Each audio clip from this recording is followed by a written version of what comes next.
Okay guys, so for this first video, I'm going to show you my commander. I am using my phone. Unfortunately, my production value is pretty limited right now.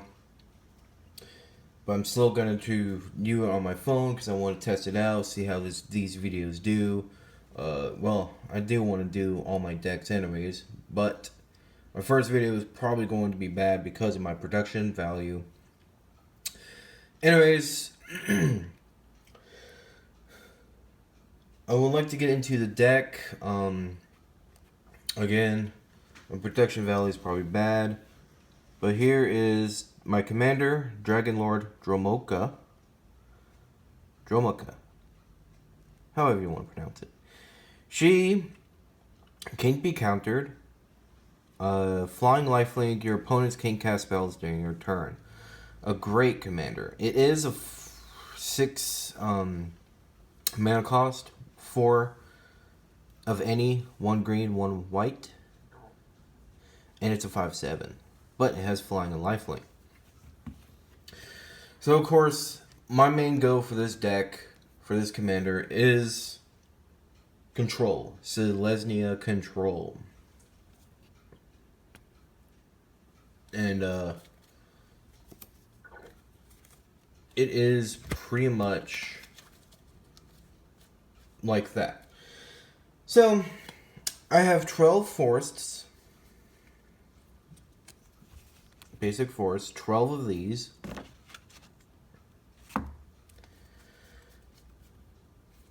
And then I have 10 plains. 10 basic plains. Pretty simple land base. I'll go through these really quick. My special lands, I like to call them. Can be Vista, Command Beacon, Command Tower, Crucible, Spirit Dragon. This is important to get your commander out, because you can put storage cards, build up mana, and then use it for your commander only, because she is a dragon. Evolving Wilds, pretty standard. Horned Path, in case someone gains control of my creature. Maze of If, for that control element. Bridge, to hide away and then get something big out if you get a good pull. Tower, because this is going to take a while to get your commander out, and you want to make sure you can keep hold of your hand. Willows Passage, pretty proxy actually, but it's good to make your commander unblockable. So in a way, it's control, but I also have enchantments in here, in this deck, that will help my commander get bigger, so you could get commander damage ins. Basic cycling to get some card draw, and another hideaway. Those appear on MTG Goldfish, which I'll probably plug in my playlist, my deck list, in the description so you guys can look at it, because Theros Beyond Death is coming out with some new enchantment-based creatures and a planeswalker. Dalix, I believe his name is, and then something, a new druid. I think Destiny Druid or something like that. I'm gonna upload those video or photos into this video as well, so. But I'm definitely going to have to edit this deck with those cards in it, because I don't have any Planeswalker in this deck. For the total lands, that's 36. I have a total of 25 creatures. This is an enchantment-based deck, so, of course, Enchantress, card draw. Again, card draw when someone destroys my enchantment. Control element, Grand Abolisher, pretty gross card, because it pretty much prevents people from doing things. Gyro Sage. Every time I play one of my big creatures, I'm definitely going to get more +1/+1 counters on it, so it's going to get bigger. But I mainly use it for mana, because this is a big creature for my commander. This is a new edit. Enchantment spells cost 1 less, which is great. This creature also gets boosted up with counters for playing enchantment spells. A enchantment creature. Everyone loses first strike except for my creatures. Bastion Protector to protect my commander and making sure he's indestructible. I have used this card many times and made my commander basically indestructible for most of the game. Another enchantment creature, which is great. I really hope this was going to get reprinted. But whenever you see a land, helps you get land. This is an interesting mechanic. Basically, you pair it up with a creature.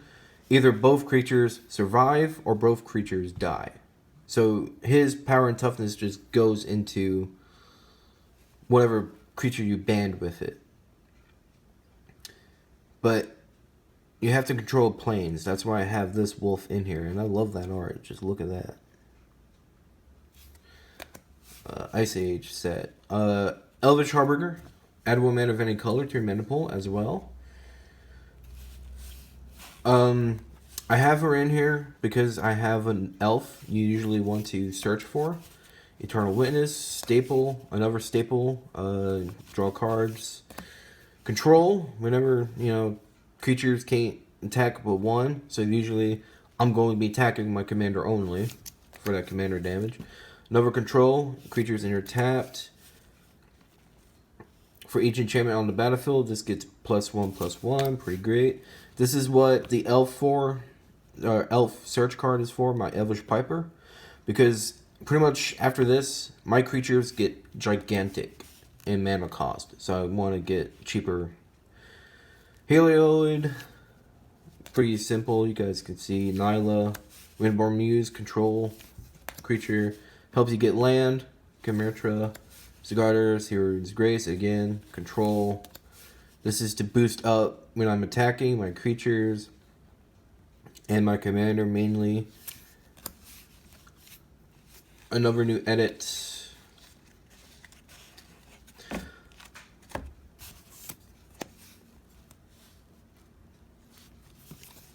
And my last enchantment creature archetype.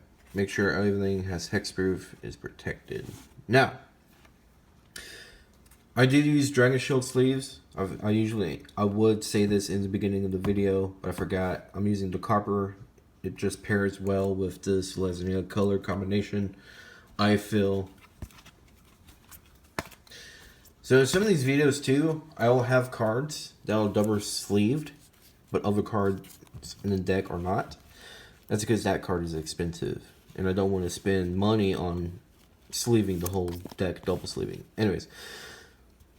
More control. Creatures enter tapped. Creatures lose indestructible, which is great for gods and any creature that has Darksteel Plate on it. That way I can destroy it if I need to. Umbra, total armor, basically protects creatures if that creature would die. Sterling Grove, nice old art. All other enchantments can't be the targets of spells or abilities. Suspension field, control. This is a card I use for my commander, especially if I have a ton of enchantments out. It just boosts my commander to I have gotten it to 30 something and just deal direct commander damage. Aura Shard's pretty gross card, expensive. So you can see that double sleeve there. Any creature enters the battlefield, destroy artifact or enchantments of your opponents. Aurora Silence, again, more control.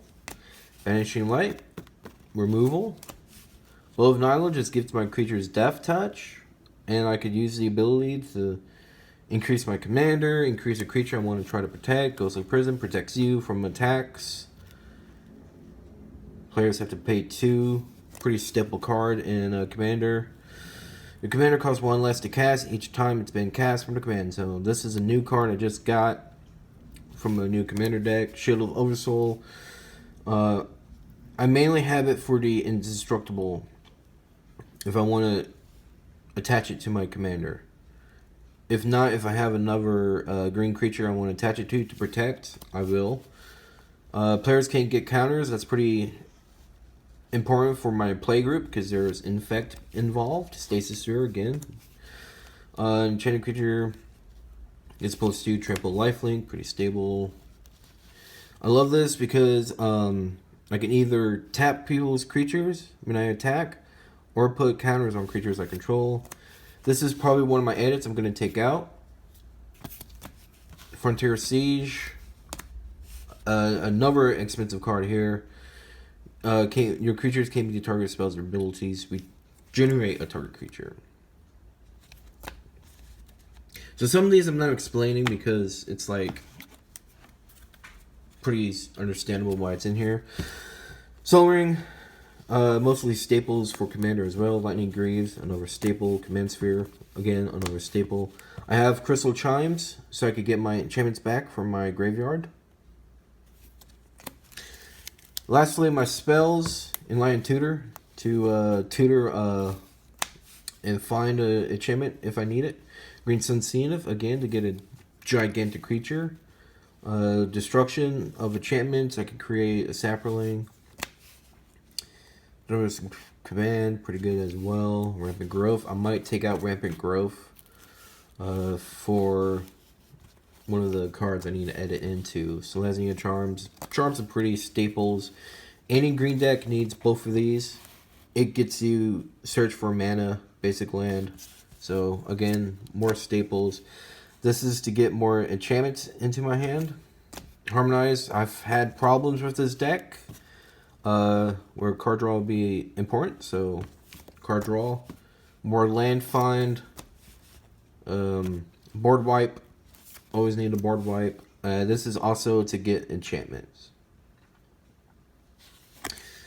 So this is a pretty understandable commander. It's basically control, prevent your players or opponents from playing spells.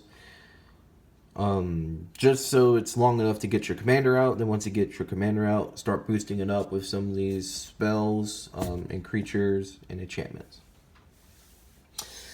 Besides this, I feel like I might do another video on my phone just to get some more done.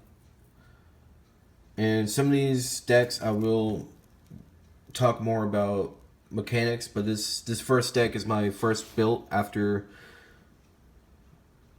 just building a deck with cards I had, which was a mono black. Just had nothing but Death Touch in it, but wasn't too good of a commander. Anyways, this commander was one of my first build after that, and then every deck that follows this video is basically in order of how I made my decks. So if you like this deck list, I'm gonna put it in the description. Like, comment, subscribe.